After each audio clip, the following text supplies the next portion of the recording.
हाय good evening. मैं doctor Archana Sinha, former additional district and session जज from Delhi. आज आपके सामने लेकर आई हूँ information regarding Haryana assistant district attorney,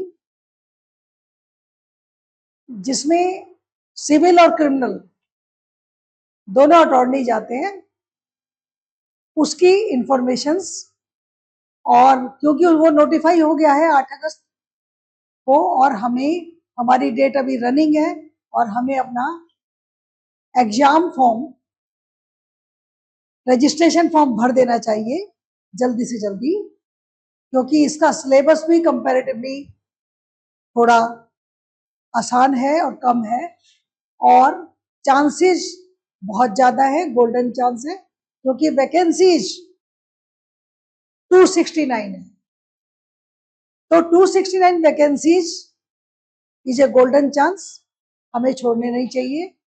तो हम एक बार देखें कि व्हाट हैज बीन नोटिफाइड। ये हरियाणा पब्लिक सर्विस कमीशन के द्वारा किया जाता है।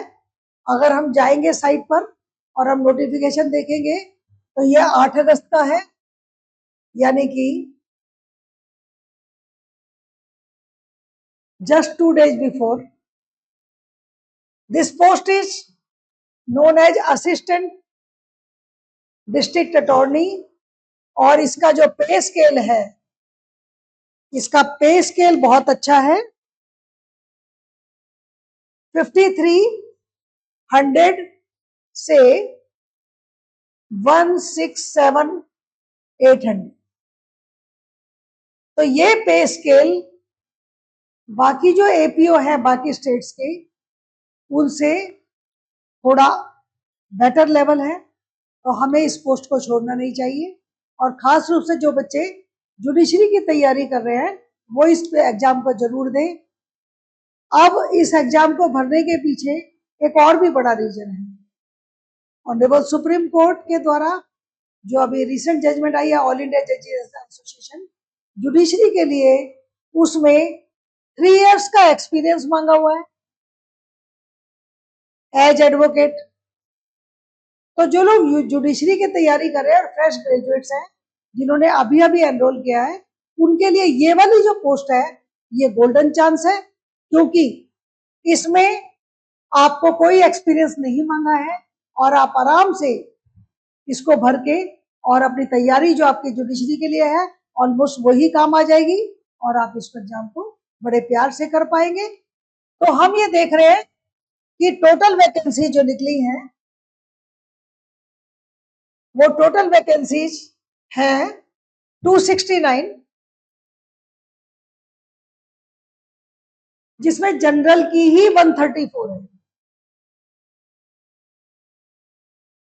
बाकी वैकेंसीज की कैटेगरी आप देख रहे हैं, एससी के लिए कितनी है, backward class, EWS, ex serviceman, ये अलग अलग कैटेगरी के, और डिसेबल्ड पर्संस। तो ये कैटेगरी वाइज वैकेंसीज बहुत ज्यादा है, गोल्डन अपॉर्चुनिटी है हरियाणा की इस पोस्ट की।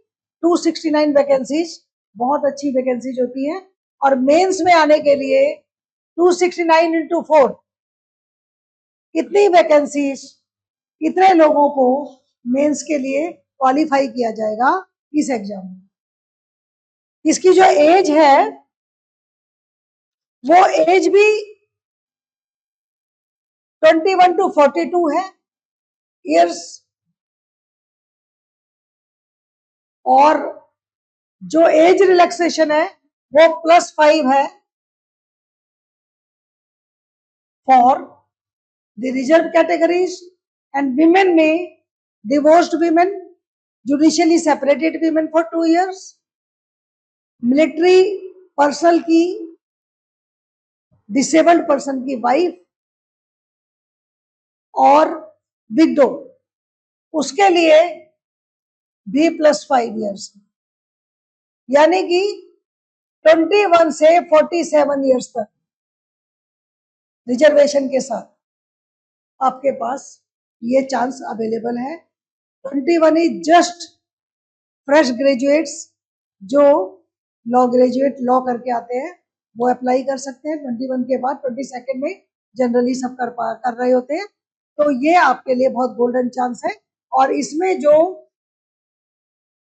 क्वालिफिकेशंस मांगी हैं, ये जो आपको ऑनलाइन एप्लीकेशन करनी है वो आप 13/8 से कर सकते हैं। तो जल्दी से अपनी वेबसाइट खोल के पूरी की पूरी इंफॉर्मेशन पढ़ लीजिए और इस फॉर्म को without delay, without wasting even a day apply कर दीजिए। ये 13/8/25 से 2 सितंबर 25 तक ओपन है ये पोर्टल, और आप इस पर ऑनलाइन अप्लाई कर सकते हैं। जितना भी जल्दी अप्लाई करने के लिए you can go to this website, Haryana public service commission की गवर्नमेंट वेबसाइट है। अब हम जरा देखते हैं कि इसका एग्जाम पैटर्न क्या है।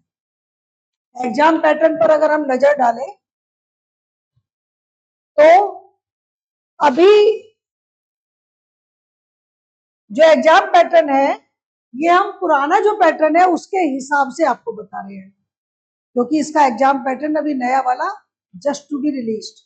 तो हम यहाँ देखें, इसमें आपको बेसिकली वही 3 स्टेजेस देनी है, और 3 स्टेजेस में फर्स्ट स्टेज जो है वो है प्रिलिमिनरी एग्जामिनेशन यानी screening test. Second stage is mains, यानी कि ये एमसीक्यू है और वो सब्जेक्टिव है, और उसके बाद आपको interview. Third stage is viva यानी इंटरव्यू। तो वही हमें तीनों स्टेजेस से गुजरना है। और प्रिलिमिनरी एग्जामिनेशन में जो हम एमसीक्यू देखते हैं वो है 100 क्वेश्चंस, जो पैटर्न है एग्जाम का 100 क्वेश्चंस, मल्टीपल चॉइस क्वेश्चंस। आपके पास जो समय है वो 120 मिनट्स है, यानी 2 घंटे। 120 मिनट्स का मतलब ये है कि आपको एक क्वेश्चन करने के लिए 72 सेकेंड्स मिलेंगे। तो बहुत अच्छा समय। जनरली हमें एग्जाम में बाकी जगहों पर हम ये देख रहे हैं कि उस हिसाब से कंपैरेटिवली यहाँ समय भी आपके पास अच्छा है। और जो आपकी नेगेटिव मार्किंग है, इसमें नेगेटिव मार्किंग 25% है, यानी कि 1/4। आपके 4 क्वेश्चन अगर गलत होते हैं तो आपका 1 नंबर कटेगा। तो 0.25 आप मान के चलिए। लेकिन हमने गलती बिल्कुल नहीं करनी है, क्योंकि आजकल कट ऑफ बहुत ज्यादा जाता है। बच्चों की तैयारी बहुत अच्छी है। New generations, they are very intelligent people and we welcome them to the to this post. इसमें हम देखें अगर तो 80% आपका आएगा लॉ और 20% आएगा GS, GK and current affairs. यानी कि 80% में से ही आपको लॉ करना है। 20% आपका जीएस, जीके है, और जीएस, जीके भी आपका basics from different subject. Current affairs के लिए हमेशा याद रखिए, अगर जुडिशरी करना है या लीगल फील्ड में किसी में भी जाना है तो आपको daily newspaper, particularly law related subject और उनके एडिटोरियल को जरूर पढ़िए। ये अपनी आदत में डाल लीजिए, क्योंकि इसके बिना आपको कॉम्पिटिटिव एग्जाम कोई भी करने में मुश्किल होगा। तो आसानी के लिए आप ये देख रहे हैं कि 80%। तो उस हिसाब से भी अगर हम देखें तो बाकी कंपैरेटिव एग्जाम के लिए, बाकी जो स्टेट्स के कंपैरेटिव एग्जाम है उनके हिसाब से ये थोड़ा आसान बन जाता है, क्योंकि इसमें एक तो लैंग्वेज का तुम्हें प्रॉब्लम नहीं है, जैसे हम राजस्थान वाले में देखा था हमने, और बाकी कई जगह पर देखते हैं तो वहाँ लैंग्वेज का थोड़ा सा इशू आता है। लेकिन यहाँ ये इशू नहीं है, यहाँ आपका ये जीएसजी के जीसीए से और ये 80% लॉ से आपका काम चल जाएगा। अब हम देखते हैं कि लॉ के कौन कौन से सब्जेक्ट्स हैं। तो सिविल लॉ में बेसिक्स जो हमें जुडिशरी में जो हमारा बेस है, CPC and evidence act and contract act. बाकी आपका Indian partnership act, sale of goods act, family law.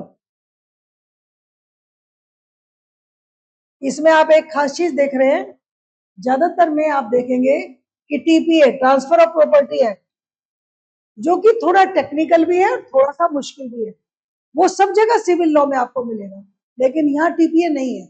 आपको यहाँ contract, evidence act, civil procedure, और एक चीज और भी यहाँ खास है कि यहाँ आपको कॉन्स्टिट्यूशनल लॉ भी नहीं है।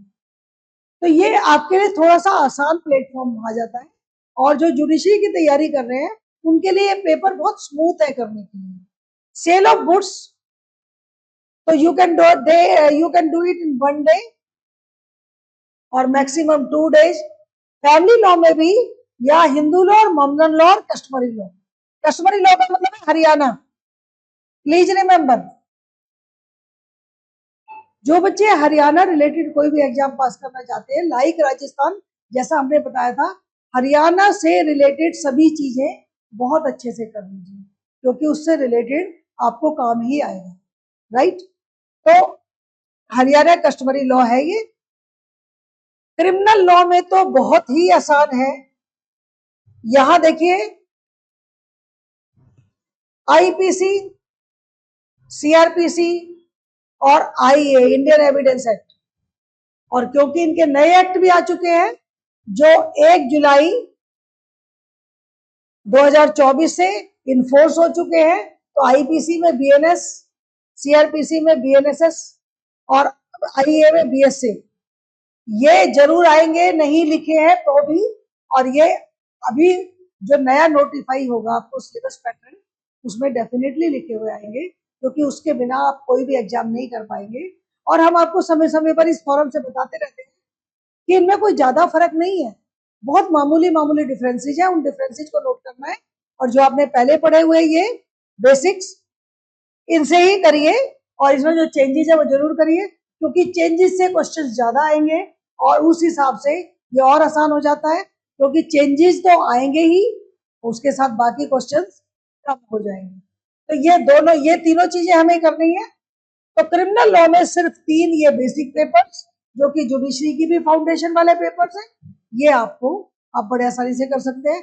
तो सिविल में भी सीपीसी, तो सिविल का बेस है ही, कॉन्ट्रैक्ट और एविडेंस एक्ट तो आप नीचे वाले में भी कर रहे हैं, तो ये एविडेंस तो एक ही पेपर हुआ, उसी के अंदर से आपको एविडेंस का सिविल वाला देखना है।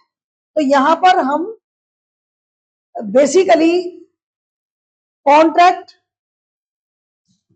इंडियन पार्टनरशिप 1 डे तैयारी, मैक्सिमम 2 डेज, और ये भी 5 डेज।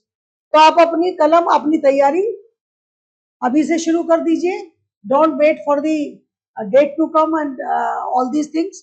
तो यहाँ पर देखिए 7 डेज, 7 to 10 डेज के अंदर you can complete this portion. और ये वाला जो है, इसमें भी आप 10 डेज लगा लीजिए, आपकी तैयारी वैसे भी चल रही होगी। इंडियन एविडेंस एक्ट और सीपीसी, ये आपको बेसिक्स तैयार करने हैं, क्योंकि आप असिस्टेंट डिस्ट्रिक्ट अटॉर्नी बनने जा रहे हैं, और यहाँ आपको सिविल और क्रिमिनल कोई भी काम मार्क हो सकता है गवर्नमेंट की तरफ से। तो ये आपकी तैयारी बहुत बढ़िया होनी चाहिए। तो हमें बेसिक पेपर्स का ही सिलेबस है, और कुछ ज्यादा मुश्किल बात नहीं है। और जो आपका मिनिमम मार्क्स आपको लाने हैं, तो 100 में से 25 लाने जरूरी है। ये भी कंपैरेटिवली बहुत अच्छा मार्किंग है कि 25% ही आपको, यानी 100 में से 25 ही मिनिमम है। जो बाकी जगह हम देखते हैं उस हिसाब से ये हरियाणा का ये वाला एग्जाम थोड़ा सा कंपैरेटिवली आपके लिए स्मूथ और विदाउट डिफिकल्टी है। और जो हमारा नेगेटिव मार्किंग है वो मैं आपको बता ही चुकी हूँ कि 4 क्वेश्चन गलत करने पर आपको 1 क्वेश्चन कटेगा, तो उसका ध्यान रखिए। कोशिश करिए कि आपको ऐसी कोई गलती हो ही नहीं, और अगर हम बेसिक्स में ही गलती कर देंगे तो फिर हम मेंस में तो क्या सोचेंगे। लेकिन जो आपकी वेटेज है वो मेंस के मार्क्स की होगी और इंटरव्यू की 12.5% वेटेज है। जो आपकी टोटल वेटेज है पास परसेंटेज के लिए, पास होने के लिए, उसमें इंटरव्यू सिर्फ 12.5% की वेटेज है, और बाकी जो आपके एग्जाम है, बाकी जो मेन, बेसिकली आपका जो काम है वो मेंस एग्जाम पर है।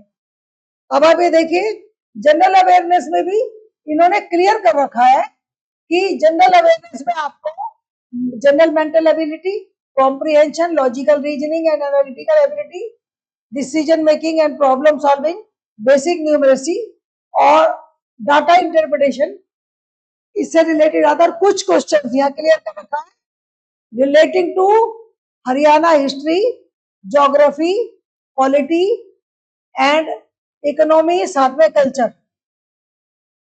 तो कल्चर ऑफ हरियाणा ये आप ध्यान रखिए, ये नहीं भूले, इस पर से क्वेश्चन आते हैं। तो यहां हमने देखा कि पीटी जो एग्जाम है वो बहुत ज्यादा समय नहीं लेगा आपका तैयारी का, तैयारी कंप्लीट करके और आप उसको रिवाइज भी कर सकते हैं अपने गिवन टाइम में। और मेंस का उसके साथ साथ ही आप अपनी आंसर राइटिंग स्किल को बहुत बढ़िया से कर लें। जब हम मेंस एग्जाम जाते हैं सेकंड स्टेज पर, तो ये क्योंकि यही बेसिस है हमारे पास होने का, उसमें हम क्या करेंगे, हम यहां देखेंगे कि 3 आवर्स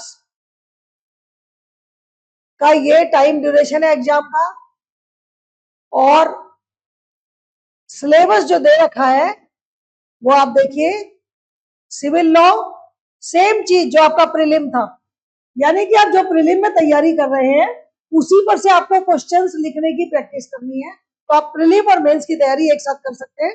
बाकी जगहों पर आप देखते हैं कि प्रीलिम में थोड़े सब्जेक्ट ज्यादा या डिफरेंट होते हैं और मेंस में थोड़े अलग है। तो ये इस हिसाब से ये भी बहुत स्मूथ है करने में, और क्रिमिनल में भी सेम सेम सिलेबस है। तो आप, और इसमें आपको निगोशिएबल इंस्ट्रूमेंट नहीं है, और भी कुछ ऐसी पॉक्सो नहीं है, बहुत सारी ऐसी चीजें नहीं है जो बाकी आप कंपैरेटिवली और एग्जाम्स में देखेंगे। तो इसमें हम देख रहे हैं कि टोटल मार्क्स का जो एक पेपर होगा वो 150 मार्क्स का है। टोटल मार्क्स 150 के हैं। पेपर सब्जेक्टिव टाइप होगा, और इसमें हमें मिनिमम जो मार्क्स लाने हैं 35% लाने हैं। तो ये भी उस हिसाब से बहुत ही अच्छा है। आप ये देखिए कि बाकी जगहों पर आपको 50%, दिल्ली में आपको 55, 50, 55, 60 इन ईच पेपर, ये सारी चीजें होता है। लेकिन ये मेंस में 35% मिनिमम मार्क्स पर पास हो जाते हैं। तो उस हिसाब से भी आप बहुत कूली इसकी तैयारी कर सकते हैं और किस तरह की कोई प्रॉब्लम नहीं। अगर आपको अपनी तैयारी के लिए किसी भी तरह से हमारे फॉरम की जरूरत है तो आप हमें कांटेक्ट कर सकते हैं हमारे गिवन नंबर्स पर, हमारे कॉन्टेक्ट डिटेल्स पर। और कॉन्टेक्ट डिटेल्स पर आप दिया हुआ है, आप इन पर कांटेक्ट कर सकते हैं। किसी भी तरह की difficulty, because I am a former जज, I try to explain and detail from the point of view of court procedure। हम थियोरेटिकल तो एलएलबी के उसमें कर ही लेते हैं, लेकिन हमें कोर्ट की प्रैक्टिकल ट्रेनिंग, कोर्ट की practical insight of the subject ज्यादा जरूरी है। खास रूप से प्रोसीजरल पेपर पर, सीपीसी, सीआरपीसी, इन पर आपको बहुत ध्यान से करना होगा। तो आप हमारी वेबसाइट को विजिट कर सकते हैं, आप हमारे फॉरम को हमारे नंबर्स पर कांटेक्ट कर सकते हैं, और हम आपकी सहायता के लिए, आपको गाइड करने के लिए ऑलवेज रेडी है। विद दिस आई अगेन से कि आप 13 अगस्त यानी कि पहले दिन ही अपना फॉर्म भर दीजिए। वेट मत करिए कि हम लास्ट तारीख तक करेंगे, हालांकि आपके पास बहुत लंबा समय है, लेकिन आप करें। और ये बहुत अच्छी पोस्ट है, इसका पे स्केल अच्छा है, इसका सिलेबस अच्छा है, और इसकी सारी चीजें बहुत ही कंपैरेटिवली अगर हम और चीजों से कंपेयर करते हैं तो हम बहुत ही बढ़िया से कर सकते हैं। With this, thank you very much.